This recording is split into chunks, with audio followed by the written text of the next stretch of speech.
মহেশতলায় এক বৃদ্ধার রহস্য মৃত্যু। মহেশতলা পুরসভায় ৩৫ নম্বর ওয়ার্ডের সারেঙ্গাবাদ এলাকায় হঠাৎই ধোঁয়া ও পোড়া গন্ধ পান স্থানীয়রা। প্রতিবেশীরা গিয়ে দেখেন ভিতর থেকে দরজা জানালা বন্ধ। পুলিশ ও দমকলে খবর দেওয়া হয়। পুলিশ পৌঁছে দরজা ভেঙে ভিতরে ঢুকে খাটের ওপর দাউ দাউ করে জ্বলতে দেখেন বছর ৮০ বিজলি ঘোষকে। পাশের ঘরে শুয়ে রয়েছে মানসিক ভারসাম্যহীন ছেলে। বিজলি ঘোষের ছেলে বছর ৫০-এর সঞ্জয় ঘোষ মাঝে মধ্যেই তার মায়ের উপর অত্যাচার চালাতো বলে স্থানীয় সূত্রে খবর।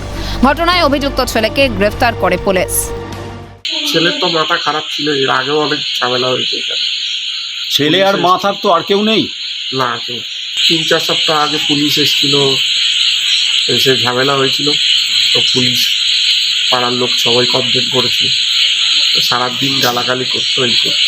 আমরা ধোঁয়া দেখেই আমরা সবাই ভাবতে পারিনি যে এত ধোঁয়া কেন বাড়ির ভেতরে। তখনই পুলিশকে ফোন করা হলো, তারপরে পুলিশ এসে এই সব দেখলো।